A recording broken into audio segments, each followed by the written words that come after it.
Hello everyone, welcome to my channel tips on mathematics और number theory के आज के इस वीडियो में हम जो है कुछ इंपॉर्टेंट थ्योरम्स पर डिस्कस करेंगे। जो थ्योरम है वो टोटली बेस्ड है order of the modulo on n. ठीक है, order of n integer modulo n का, जिसका लेक्चर जो है मैंने प्रीवियस में बना रखा है और अपलोड भी कर दिया है कि किसी भी जो इंटीजर होता है उसका मॉडुलो एन के साथ ऑर्डर क्या होता है वो मैंने आपको बता रखा है। ठीक है, तो उसको आप लोग एक बार देख लीजिए अगर आपने नहीं देखा है तो, और अगर देख लिया है देन वेल एंड गुड, आप इसको कंटिन्यू कर सकते हैं क्योंकि यहाँ पर थ्योरम्स में उनका कॉन्सेप्ट यूज़ होगा। तो हो सकता है कि अगर आपको नहीं पता है तो बीच में आपको कुछ भी समझ में नहीं आएगा, इसीलिए मैं कह रहा हूँ कि देख लीजिए। तो चलिए स्टार्ट करते हैं। थ्योरम का जो स्टेटमेंट है वो क्या कह रहा है, if a is an integer having order k modulo n, that is a to the power k is congruent to 1 modulo n, then हमारे पास कुछ रिजल्ट्स है like a to the power h is congruent to 1 modulo n for some integer h imply k divides h। ठीक है, ये है। उसके बाद जो है यहाँ पर दूसरा बोला है कि a is congruent to b modulo n, this imply b has order k modulo n। मतलब ये इम्प्लाई करेगा कि b के पास भी k ऑर्डर है।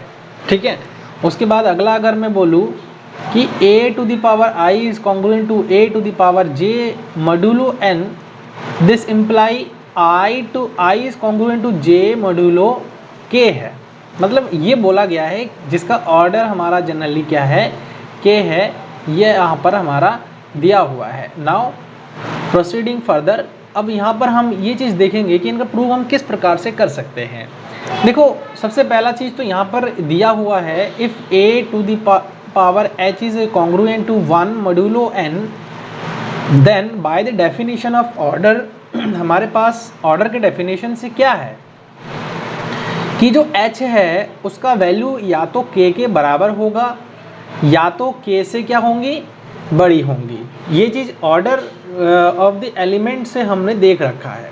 ठीक है, अगर a to the power h है, जैसे ये a to the power h की बोला जा रहा है कॉन्ग्रुएंट टू 1 मॉड्यूलो n है, तो ऑब्वियसली बात है कि यहाँ पर भी एक चीज़ आपको बोला गया है कि k जो है ऑर्डर है।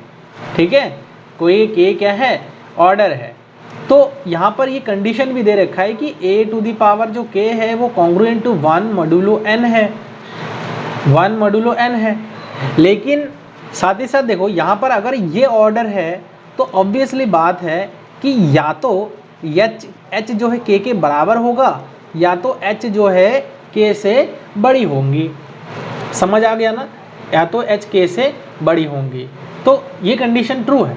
तो अब डिवीजन एल्गोरिथम का अगर डेफिनेशन हम देखें और उसका हम यूज़ करें, डिवीजन एल्गोरिथम के डेफिनेशन से क्या है कि h is equal to k q plus r।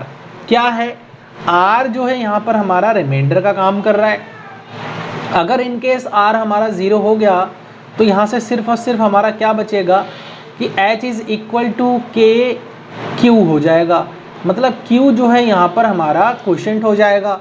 कब, जब k जो है h को क्या कर देगा, डिवाइड कर देगा।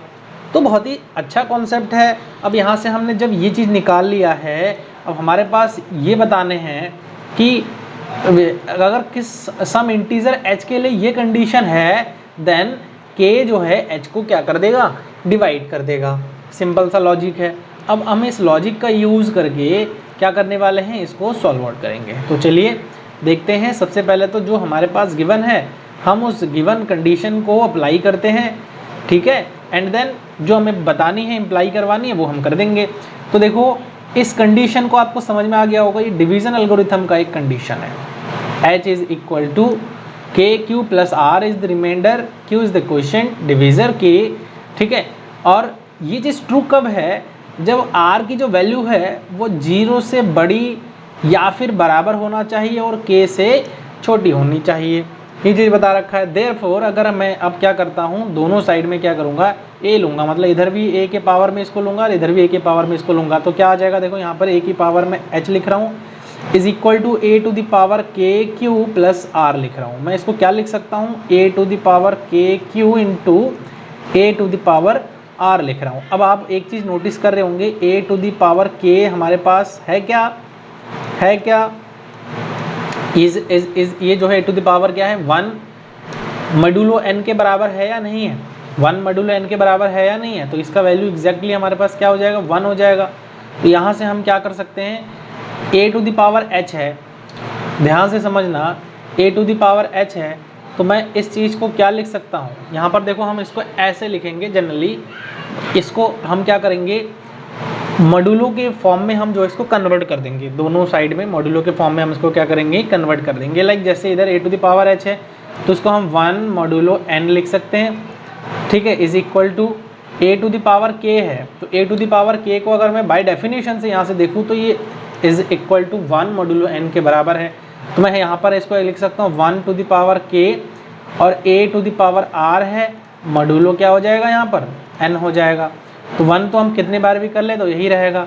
अब देखो यहाँ पर मॉड्यूलो है, इधर भी मॉड्यूलो, तो इसको हम ऐसे लिख सकते हैं, a टू द पावर जो r है वो कॉन्ग्रुएंट हो जाएगा किसके, किसके 1 की पावर में कितना भी कर लूँ 1 ही रहेगा, मॉड्यूलो किसके बराबर हो जाएगा, n के बराबर हो जाएगा। तो ये चीज़ हम जो है यहाँ पर देख पा रहे हैं। और इसका मतलब क्या है, इसका मतलब क्या है कि अगर देखो r जो है k से छोटा है, the order of a therefore 1 holds only when r is equal to क्या हो जाएगा, 0 हो जाएगा, जब r क्या हो हमारा 0 हो। सो h इज इक्वल टू के क्यू। और यहाँ पर जो मैंने अभी इससे पहले आपको बताया था कि ये जो पोर्शन है ना, अगर r 0 है देन ये कंडीशन हमारा ट्रू हो जाएगा। तो r इज इक्वल टू अगर 0 हो रहा है तो भैया ये कंडीशन सही है, अदरवाइज नहीं है। समझ में आ गया। तो हम यहाँ से देख पा रहे हैं कि r अगर 0 आ जाए तो हम ये कंडीशन को बता सकते हैं। क्लियर है। तो आशा करता हूँ कि पहला जो स्टेटमेंट है वो आपको समझ में आ गया। दूसरा स्टेटमेंट की अगर मैं बात करूँ तो a is congruent to b modulo n, therefore b has order k modulo n। तो मतलब b के पास भी ऑर्डर के होगा। तो यहाँ पर देखो ये चीज़ दिया हुआ है कि a जो है कॉन्ग्रुएंट है b मॉड्यूलो n का।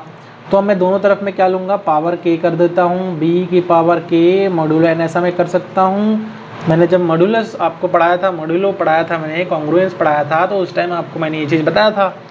इट इम्प्लाई क्या करेगा कि ये तो चूंकि देखो हमारे पास क्या है, ये इसका वैल्यू हमारे पास क्या है भैया, 1 मॉड्यूलो n है, रखो 1 मॉड्यूलो n है ना, यहाँ से 1 मॉड्यूलो n है तो इसको रख देते हैं।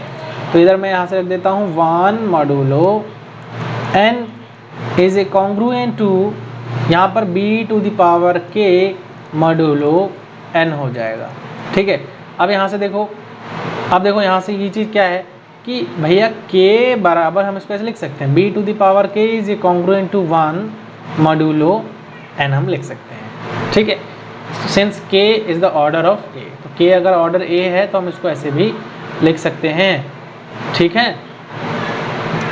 तो ये वाला भी समझ में आ गया। अब इसका मतलब ये क्या शो कर रहा है कि this shows that the order of b is k modulo n। तो b का ऑर्डर जो है क्या है, k मॉड्यूलो n है।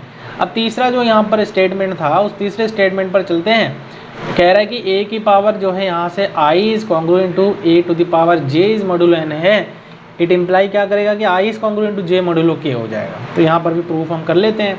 देखो अगर ये चीज़ हमारे पास दिया हुआ है देन हम इसको ऐसे लिख सकते हैं, इस प्रकार से लिख सकते हैं। कैसे, अगर a to the power i है is congruent to a to the power j है मॉड्यूलो n है, इसको मैं अपॉन में ले आऊँगा तो वही बात हो जाएगी, i माइनस j कर सकते हैं। इसको मॉड्यूलस में ले लो भैया, पॉजिटिव में आना होता है ये। तो यहाँ से कॉन्ग्रुएंट टू 1 मॉड्यूलो क्या हो जाएगा, n हो जाएगा। अब चूंकि ये चीज़ आ रहा है, अब ये देखो यहाँ पर पावर होने का मतलब क्या है कि ये जो है k क्या करेगा, इसको डिवाइड करेगा। किसको डिवाइड करेगा, j को डिवाइड करेगा। यहाँ पर थोड़ा सा मिस्टेक है ना भैया, इसको k कर लेना आप। तब ये चीज़ क्या शो कर रहा है, ये चीज़ क्या शो कर रहा है कि 1 is i is congruent to j modulo k ही तो शो कर रहा है।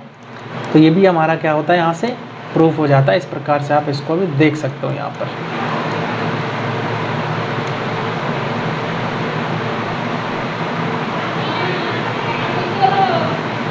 ठीक है, ये चीज़ यहाँ से इस प्रकार से प्रूफ हो गया है। तो आशा करता हूँ कि आज के इस वीडियो में जो मैंने आपको थ्योरम बताया है वो अच्छे से क्लियर हो गया है। किसी भी प्रकार का अगर कोई डाउट है तो आप कमेंट बॉक्स में मेरे को लिख सकते हैं। ठीक है। और वीडियो सही लगे इसको आप लोग लाइक करिए, चैनल पर नए हैं तो इसको आप लोग प्लीज़ सब्सक्राइब करिए। साथ ही साथ एक फीडबैक मैं हर वीडियो के लास्ट में आपसे मांगता हूँ कि कमेंट में अपना एक फीडबैक ज़रूर दीजिए। मैं हमेशा के नोटिस करता हूँ कि आप लोग वीडियोस को वॉच करते हो, देखते हो, लेकिन वीडियो को लाइक नहीं करते हो और चैनल को सब्सक्राइब नहीं करते हो, जो कि मेरे लिए बहुत बड़ा डीमोटिवेशन रहता है। तो आप लोग जो है लाइक भी करिए, सब्सक्राइब भी करिए, क्योंकि ऐसे हेल्पफुल कंटेंट तो मैं देता ही हूँ और फ्री ऑफ कॉस्ट दे रहा हूँ। इसमें कोई चार्जेस मैं आपसे नहीं ले रहा हूँ। आप लोग पढ़ सकते हो और मेरे कंटेंट से पढ़ करके आप लोग CSIR नेट गेट जैसे एग्जामिनेशन को भी इजीली क्वालिफाई कर सकते हो, कोई डाउट नहीं है। क्योंकि मैं GATE, NET, CSIR NET, GATE, ये NVHM, TIFR इन सारे एग्ज़ाम्स के सिलेबस को कंबाइन करने के बाद जा करके मैं एक टॉपिक को उठाता हूँ जो सब में कॉमन होता है। और साथ ही साथ ये वो टॉपिक होते हैं जो कि BSc या फिर MSc वाले स्टूडेंट्स के लिए हेल्पफुल रहता है, जो मैथमेटिक्स के स्टूडेंट है जनरली। ठीक है, तो चलिए मिलते हैं नेक्स्ट वीडियो में। Thank you so much.